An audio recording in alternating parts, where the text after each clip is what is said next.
It's pitch black. The beam of a diver's flashlight cuts through the muddy water, revealing a narrow rock shelf.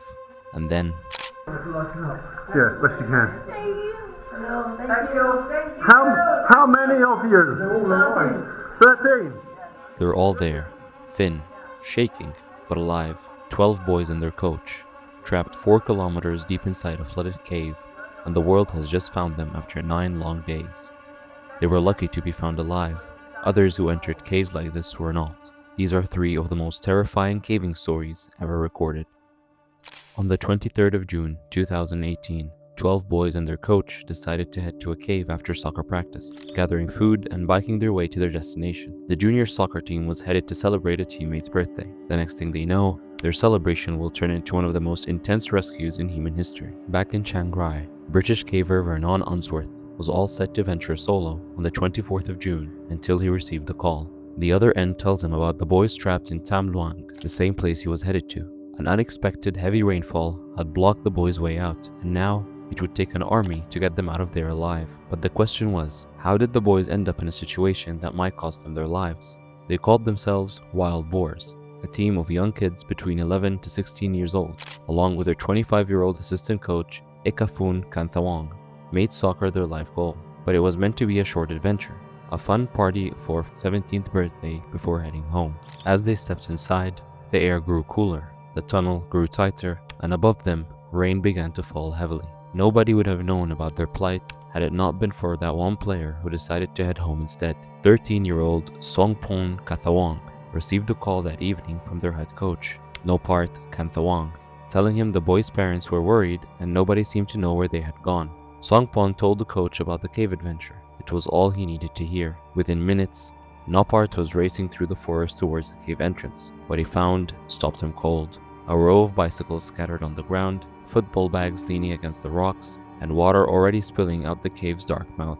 He didn't wait. Nopart called the authorities, and as night settled over the mountain, no one yet knew that the wild boars were trapped deep inside with the rising floodwaters. By the morning of June 24th, the news had spread all across Thailand. Vernon Unsworth, who knew the cave system better than most, had decided to explore it that very day.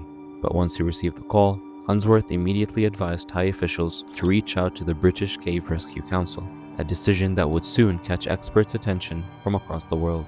The unexpected rain turned into a heavy downpour that had no intention of stopping anytime soon. So, on July 25th, Thai Navy SEALs arrived at the site, diving into the murky waters that had swallowed the tunnels. But the current was relentless. One SEAL later said the water was so murky that even their lights couldn't pierce the darkness. 2 days later, on June 27th, 3 British cave divers from the BCRC landed in Thailand, bringing specialized gear, including Hayphone radios designed for underground communication. By June 28th, elite US Air Force pararescuemen from the 320th Special Tactics Squadron and the 31st Rescue Squadron had joined in. The 353rd Special Operations Group added its strength, and within days, Australian Federal Police divers arrived. By July 1st, a Chinese diving team from Beijing Peaceland Foundation also decided to get involved in the rescue operation. On the ground, Thai policemen led sniffer dogs across the forest floor, searching for hidden shafts that might connect to the cave system below. Drones and robots swept the terrain, but technology could only reach so far. No device could see through solid rock to find life buried deep in the earth. Meanwhile, British divers Richard Stanton and John Volanden were making their way through the flooded maze, laying down guidelines so others could navigate the deadly labyrinth. They were supported by Belgian diver Ben Remenens, who was based in Thailand, and French diver Maxime Poliaka. When the weather turned worse again, the team was forced to retreat. Meanwhile, the boys inside prayed and meditated along with their coach, who was once a Buddhist monk, and in that meditation, nobody inside heard the chaos that had erupted outside the dark walls of the cave. Then, finally, on July 2nd, the rain showed mercy. The divers returned underground. Hours passed. Somewhere deep in the dark, Volanden ran out of line. His guide rope had reached its end. He decided to surface to reset his bearings. As his head broke through the water, he froze. He could smell something. Humans. And not just smell, he was hearing voices. And there they were, 12 boys and their coach perched on a narrow muddy rock shelf roughly 400 meters beyond the Pattaya beach chamber, about 4 kilometers from the cave's mouth. They were all thin and pale, but alive. Volanden called back to Stanton, and their headlamps illuminated a sight the world would soon watch in awe. The Thai Navy SEALs later posted the footage to Facebook, the first proof that the wild boars had survived. "We found them safe," announced Chiang Rai Governor Nargonsak Ustanakum, who was overseeing the operation. But the operation isn't over. In fact, the real operation had started now that the boys were found. Teams from Thailand, the US, Australia, China, and the BCRC began moving, diving cylinders into the cave, making an air supply base in Chamber 3. On July 3rd, 3 Thai Navy SEALs, including Army Doctor Lieutenant Kol Pak Luharachun, made the risky dive to join the trapped group. They not only provided medical care and food, but also reassured the trapped boys that the outside world was waiting for them. A few hours later, new footage appeared online. The boys, wrapped in emergency blankets, waving shyly at the camera. "Swatidi Khrap," he said, palms pressed together in the traditional Thai greeting. Each introduced himself one by one, but even then, there was no denying the situation was dire. Some of them couldn't swim. They had even tried to dig their way out, clawing at the rock with fragments until they carved a hole 5 meters deep. Before surfacing again, BCRC diver Jason Mallinson handed them his waterproof notepad. He told them they could write to their families, so the boys wrote messages that showed the whole world their resilience.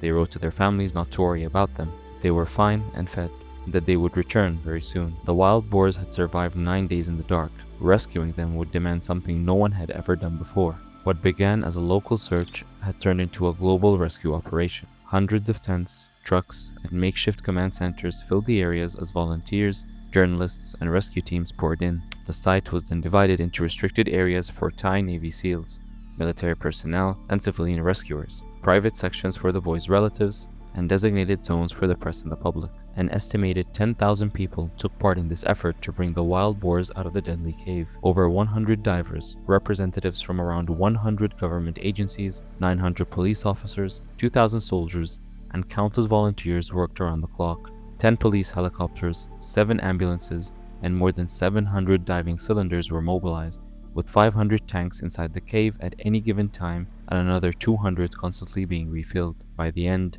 more than 1 billion liters of water, which is the equivalent to 400 Olympic-sized pools, was pumped out of the cave. Nevertheless, the challenge was still intense. The boys were trapped 4 kilometers from the cave entrance, sitting 800 to 1,000 meters below the mountain's surface. Between them and the safe exit laid flooded sections with zero visibility, powerful currents, and narrow squeezes of a way out. The smallest passage measured only 38 by 72 centimeters. Even for the most seasoned divers, the journey took 6 hours in and 5 hours out. To fight the rising waters, rescuers built a stone diversion dam upstream and installed massive pumping systems to divert and drain the cave. By the 4th of July, pumps were removing 1.6 million liters of water per hour, destroying nearby farmlands. And then, the worst happened. Some volunteers accidentally pumped water back into the system, making the situation even worse. Yet, with a stroke of luck and a stretch of unusually dry weather, the water level dropped 1.5 centimeters per hour, allowing teams to walk nearly 1.5 kilometers into the cave. Still,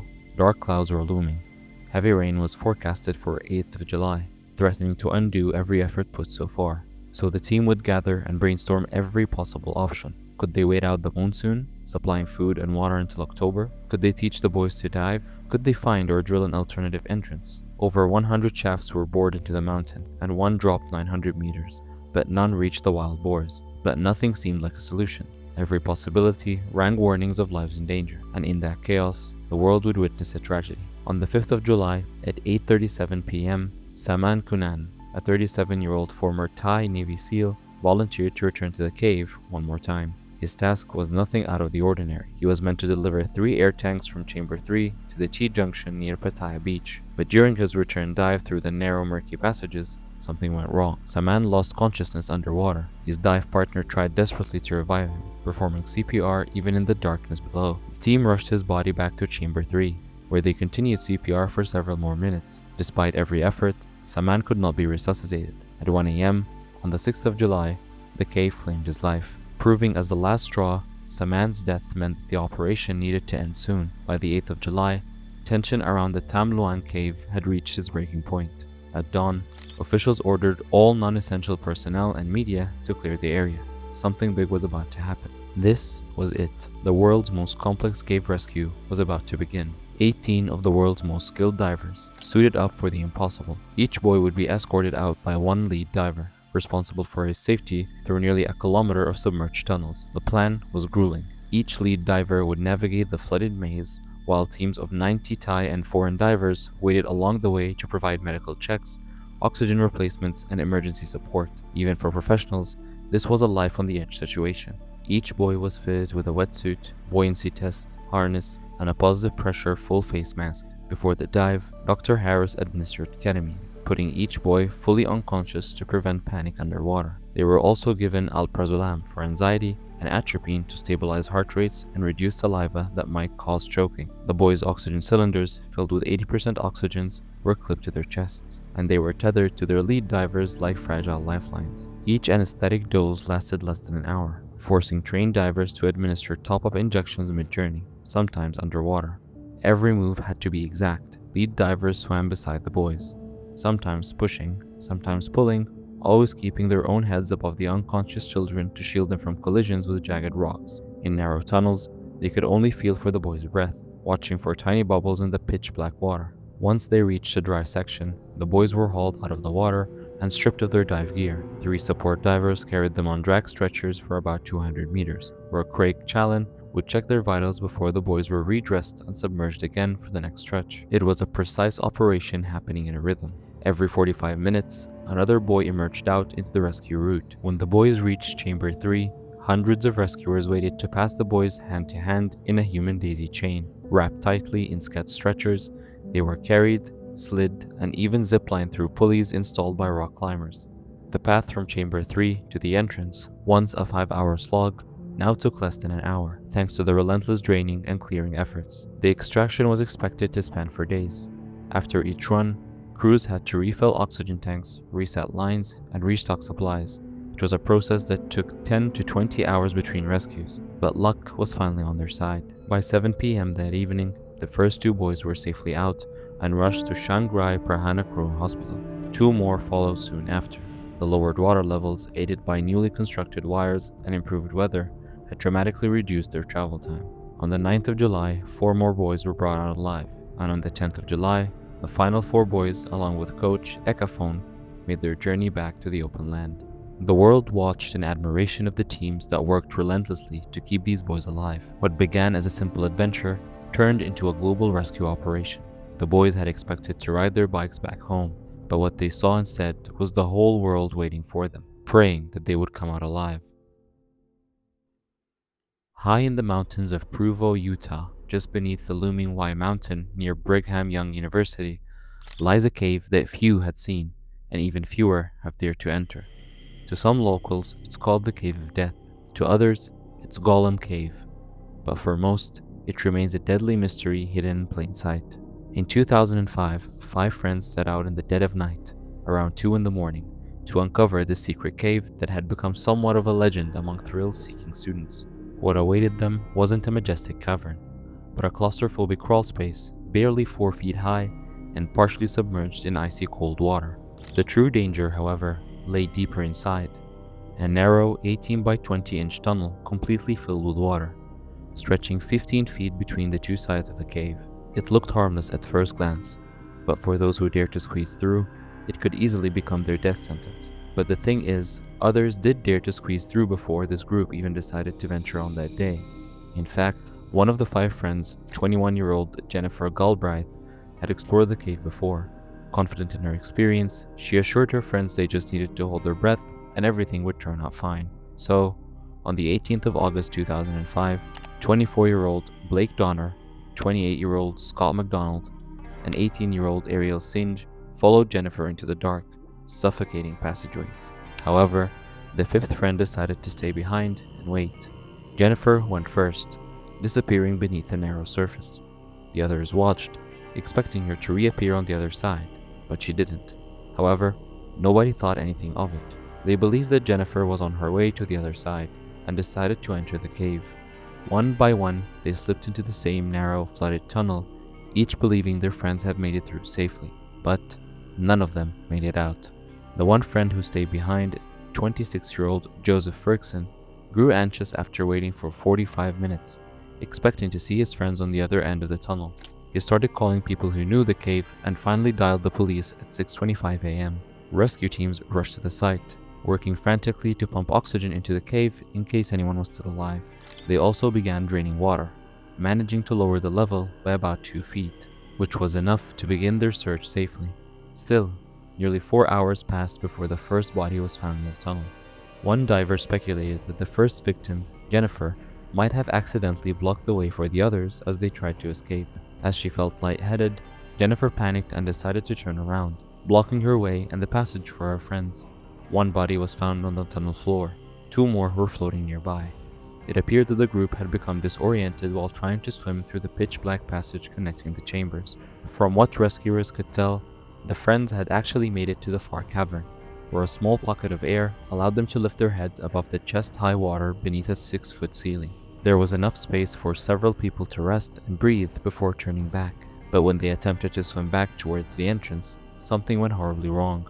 As rescue operations continued through the night, 4 rescuers remained stationed at the cave entrance at all times, while up to 7 rotated inside when it was required to move equipment or assist with the search. And then a friend came forward. Steve Hudley, who had dinner the night before the trip with the group, was shaken by the tragedy, recalling how they jokingly called it the Cave of Death. Little did they know, the cave will suffocate them to death within its narrow walls in the next few hours. As news of the tragedy spread, others who had explored the cave gathered near the rescue site. One of them, Brian Lamprey, recalled his own encounter with the Angel of Death. He said that while swimming back from the cavern, he missed the exit hole entirely and found himself trapped at a dead end several feet beyond it. By scooting backward, he said, I was able to find the hole again and get out. For the 4 friends, there was no such second chance. What had begun as a thrill-seeking adventure became a horrifying reminder of how unpredictable and ruthless nature can be. On September 29, 1984, a South African diver named Peter Verhulsel, just 29 years old, descended into the dark veins of the Sterkfontein caves with 2 of his friends. They wanted to measure the depth of a flooded chamber called Milner Hall. What began as an exploration soon unraveled into one of the most tragic cave diving stories in South Africa. About an hour's drive from Johannesburg, within the wide landscape of South Africa, lie the Sterkfontein Caves, a place also known as an ancient labyrinth of limestone chambers and underground lakes. Roughly 6 miles from Kruger's store, these caves were first opened to the public in the 1900s, after being discovered a few years earlier around 1896 or 1897. Soon, an extraordinary discovery by Dr. D. Draper in 1895 reported finding fossilized bones nearby, and then Sterkfontein, along with its neighboring caves, would soon be known as home for prehistoric humans. The stretch of caves and the significance of the site meant that it attracted curious humans. In 1984, one man would find himself trapped inside the depths with no way out. Peter wasn't the most experienced diver of the group, and that mattered here, because Sterkfontein isn't just a cave, it's a web of confusing passages with dead ends. The group followed a guideline, the golden rule of cave diving, your only way home.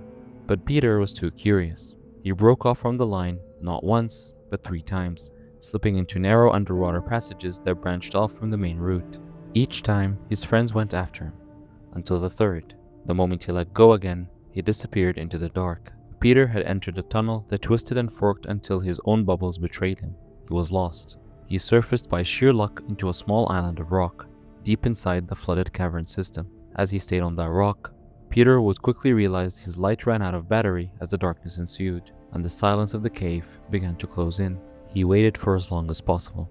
Hours turned into days, and days turned into weeks. Above the surface, search teams swept the water relentlessly, coming within 36 meters of where Peter sat, but they never found him. They went on to search for him every weekend for 6 weeks with no luck. And then, 6 weeks later, a group of cavers reopened the dry search and found footprints leading into a narrow tunnel. This proved that Peter had tried to return, but every time he made his way out on the dry patch, he would only find himself reaching a dead end. Many failed attempts later, he gave up. Peter's body was discovered near a sump pool, bony and frail. His autopsy showed no signs of drowning or asphyxiation, but starvation. Peter had survived for 3 weeks on the cave's murky water, and then he slowly starved in the black void, eventually meeting his fate. And before he died, he used what little strength he had left to write his last words in the sand beside him. I love you, Cheryl and Ma, a message from the deepest void of the cave to the only light of hope he had left. Cave diving was officially banned in the Sterkfontein caves, Many of the underwater passages were sealed or declared off limits, their entrances marked as forbidden zones. What once lured explorers with its mystery is now remembered as a haunting reminder of a man who died alone and starved deep inside the dark waters.